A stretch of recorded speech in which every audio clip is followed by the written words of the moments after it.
Alright guys, Dave from King's Consoles here, back for another video. This is going to be an epic pickup video, plus also a little bit of a review. I thought I may as well do this both together.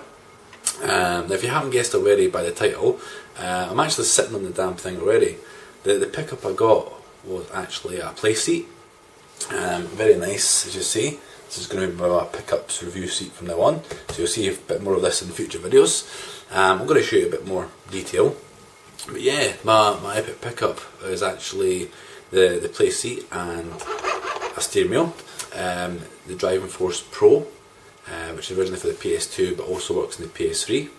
Now a little bit of backstory to why this is so epic. As you say, there really isn't anything that great about a seat and wheel if you pay the full market price for it.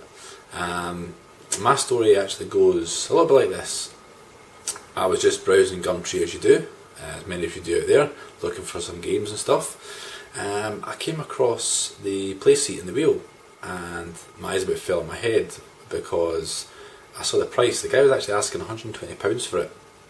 Now, for the seat alone, I've seen these sell on eBay for about upwards of £150 just for the seat, and it's such a well-made piece as well. Now, I've always wanted one of these seats, but they normally brand new go for about £250 upwards, and I just really haven't got the money to spend on that, on the seat, as much as I wanted one. So when I saw this for £120, I was like, I need to have this.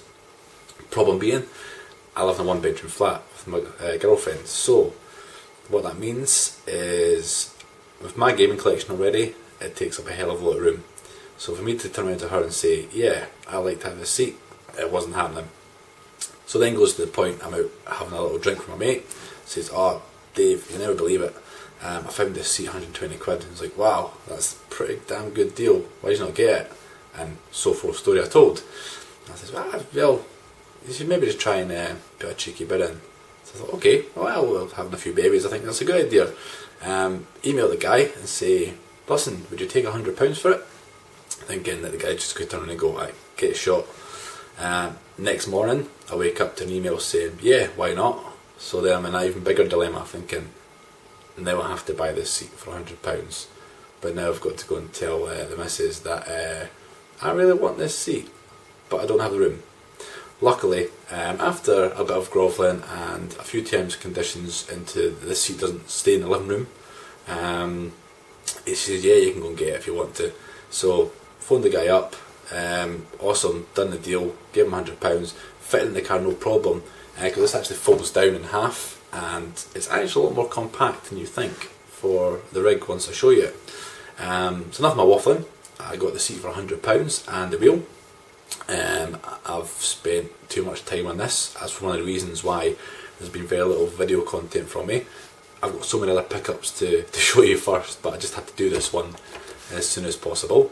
So what I'm actually going to do is just show you a little bit of an overview of the seat and the wheel itself, and give you a little bit of gameplay. So let's have a closer look at the seat and wheel. Okay, so here we have the Playseat and the wheel in all its glory. As you can see, it's a fairly sizable rig that we have. Now I'm actually standing quite a bit away from the setup just to get this in the picture. And my TV is about 32 inch, so just kind of gives you an idea of scale how big this is. And now luckily you see it fits quite nicely between the couch and my kind of TV stand, so I'm a bit lucky that actually fitted in there. I'm actually 6'3", so it's quite lucky that I actually have the room to get my long body in there to drive. It's a great simple setup, really effective. It's got the base of to hold the seat on itself, which is very comfortable, much like any normal racing seat.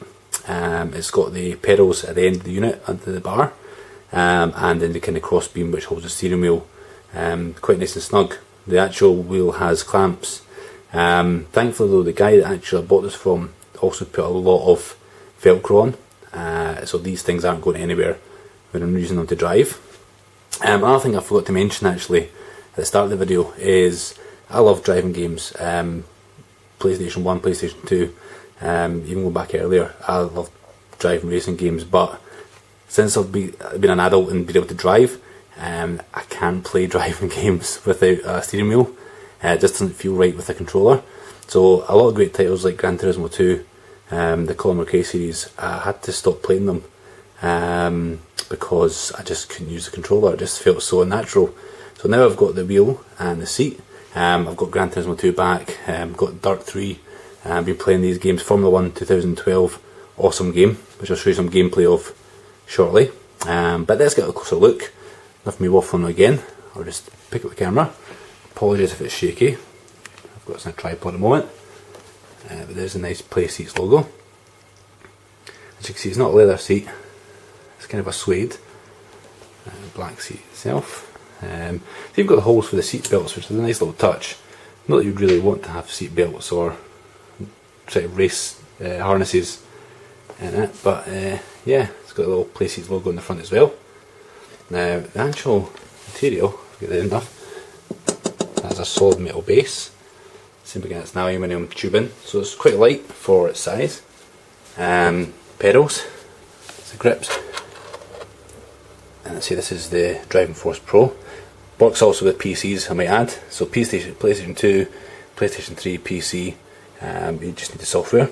Pedals aren't the best. I mean, I've seen other racing sims actually follow sim racing online, and you get a lot better pedals. But these do the job for the price. Let's see, the tubing it's all adjustable. This can go up and down here.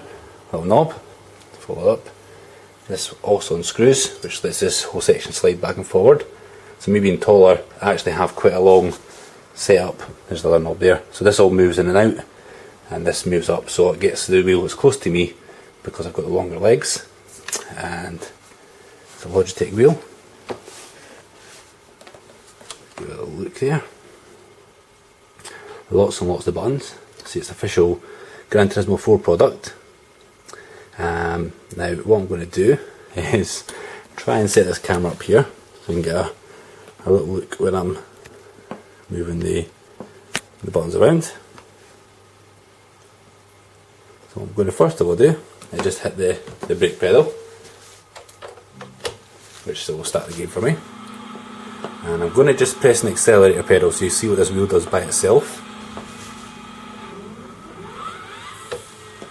You can just hear that. Now I'm going to deliberately crash so you see the wheel actually controls itself.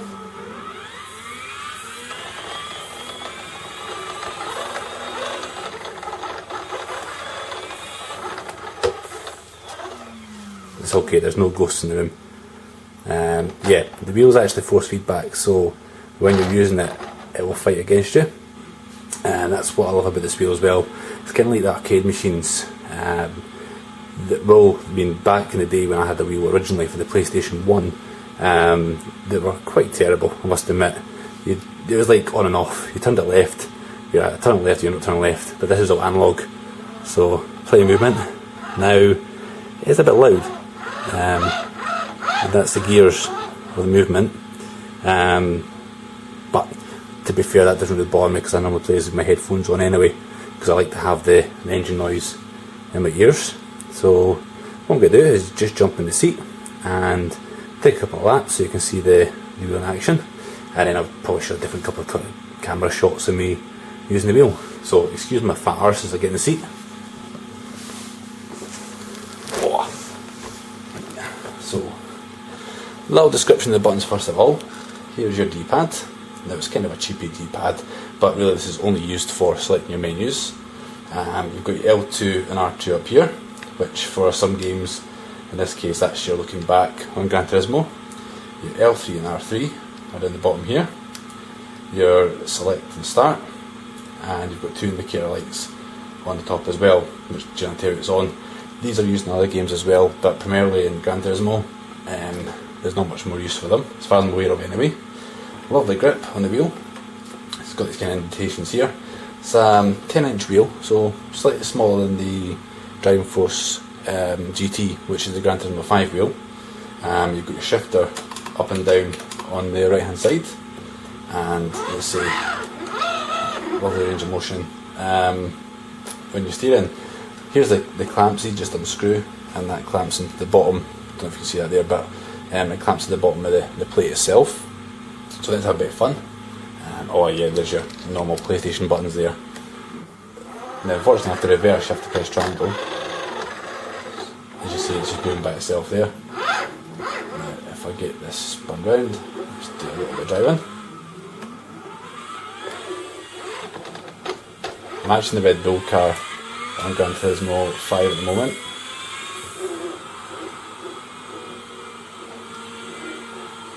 I'll try not to talk and drive too much. But yeah, the force feedback on this is set perfectly for Gran Turismo games. The Formula 1 2012, I had to set it a little bit differently, but that works perfect on that as well. The force feedback, I think, is a selling point of this wheel, because for those of you who do actually drive a car, one of the things you notice is when you're racing, or driving, not racing, we don't race in the streets of course, is if you're turning a corner pretty sharply, a bit of speed, there is obviously physics involved which stop the car from actually just being so light. But yeah, I'm just playing this in automatic. You can also use the shifters here. There's also 2 buttons on the back, it's like a paddle shift. So if I'm ever using manual gears, then that's what I tend to use. But yeah, the thing's got a mind of its own. I'm barely going anywhere. So let's kind of zoom out a little bit, and you'll see me doing terribly at some racing games.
Okay guys, so hopefully you enjoyed this video. As I say, it's probably one of the best pickups I've had for quite a while.